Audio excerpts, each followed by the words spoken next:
Hello and welcome to some more Star Citizen. We have details of that Star Citizen Alpha 3.17.2 patch now and beyond that in this video. So Star Citizen is on the road to Alpha 4.0. We have major milestones and key technologies that are planning to be released before this year is out. There are major changes on how patches are going to be delivered this year, with the Alpha 3.17.2 patch now replacing the patch for the end of Q2. And Star Citizen Alpha 3.18 is now arriving at the end of Q3 2022. Cloud Imperium have said, we are aiming to include, with the release of Alpha 3.18, the implementation of Persistent Entity Streaming, PES, a core technology that allows for all dynamic objects in Star Citizen to persist across servers and play sessions.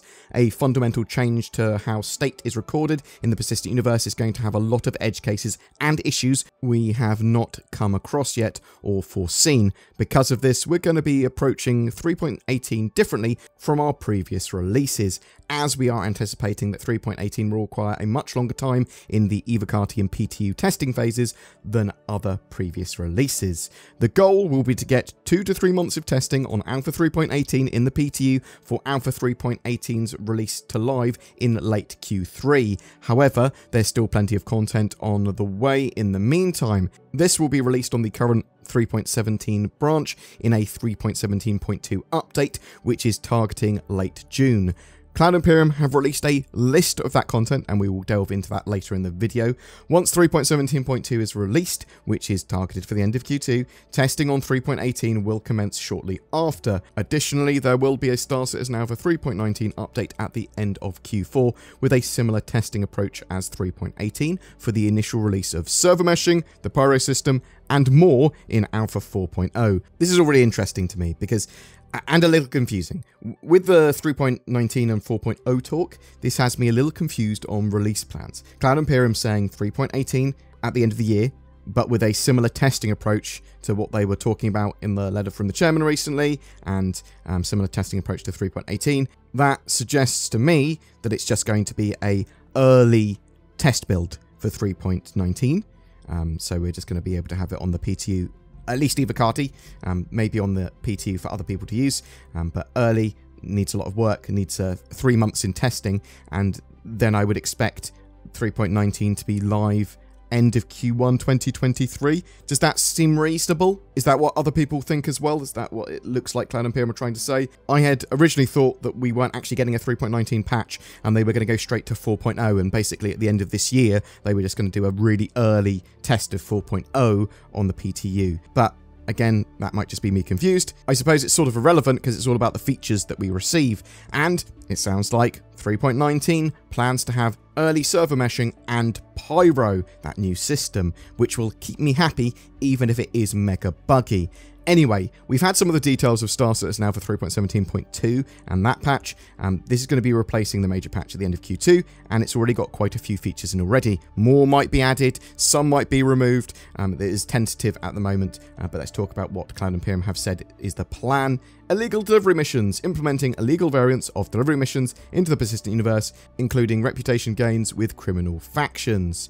AI planetary navigation. This system allows NPCs to move on planetary surfaces using a dynamically generated navigation mesh. This will efficiently process planetary terrain and objects to prioritize the processing of the environment around the players into NavMesh, allowing the use of all existing functionalities on planets. The first implementation of this feature will be the Reclaimer Derelict Points of Interest, which is the next listed feature. Derelict Reclaimer Points of Interest. Additional points of interest that will be scattered on both planets and in space.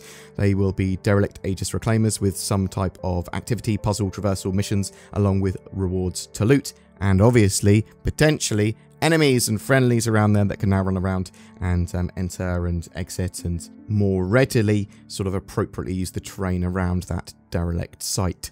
Additional Stanton Lagrange points, implementing additional rest stop locations surrounding Microtech and ArcCorp, including both the stations themselves and the gas clouds surrounding them. Siege of Orison, a new dynamic event in the persistent universe featuring both FPS and flight combat. This new event puts you against Ninetales to liberate the floating platforms on Orison.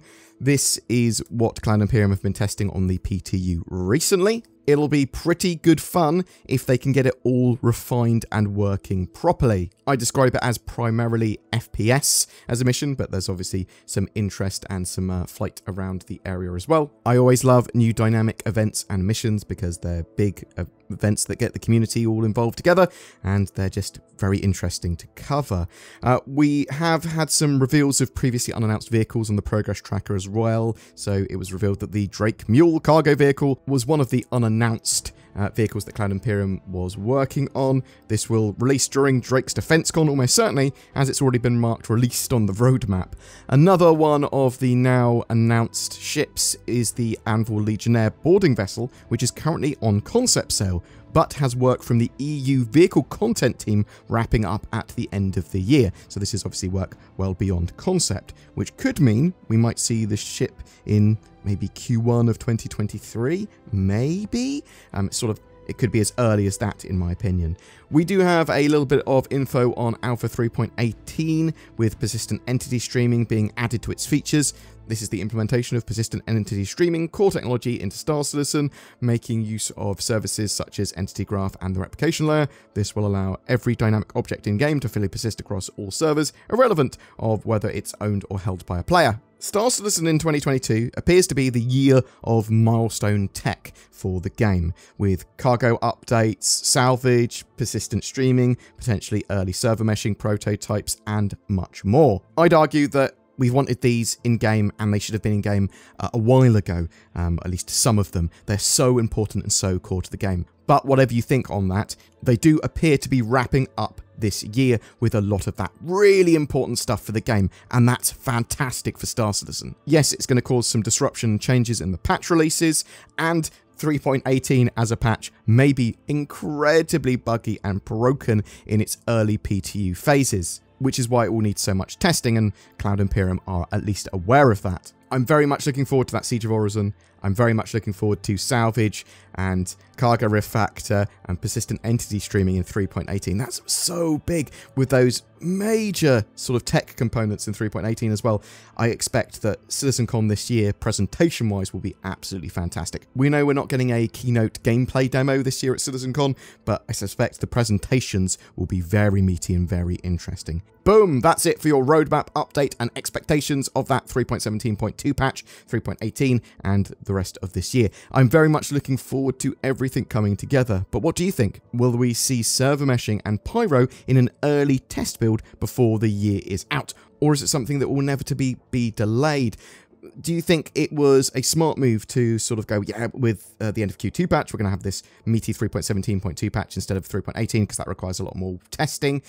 Was that a smart move, or would you rather Cloud Imperium just focus on those major core components, just focus on getting that game out rather than keeping us sated in the meantime?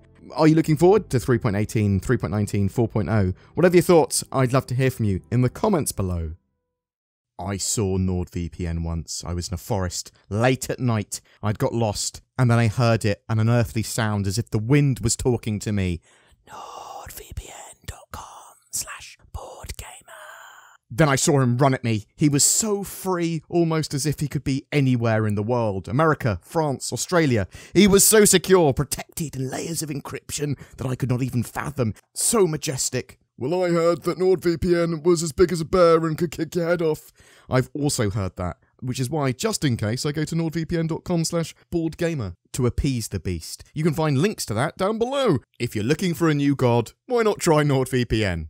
Every month we have a ship giveaway. This time for May, to celebrate Star Citizen Alpha 3.17's release, we're giving away 3 prizes to 3 separate winners. An Origin 100i luxury starter ship, a consolidated Outland Nomad versatile freighter, and an Aegis Avenger Titan multi-role ship. They all come with lifetime insurance and access to play Star Citizen. To be in for a chance of winning one of those 3 prizes, just comment on any of my videos made during May. More details in the description below. thank you so much to everyone that watches, shares, comments, and likes my videos. It really does help the channel grow. Be sure to subscribe for more content. If you would like to go to the extra mile in supporting the channel, there is Patreon links below. There's a join button under my videos as well on YouTube that makes you a highly elite channel member with some extra perks and exclusive content. There's also the thanks button, which straight up gives us money, and you can leave a highlighted comment. Thank you so much for watching, and I hope you have a great May 2022.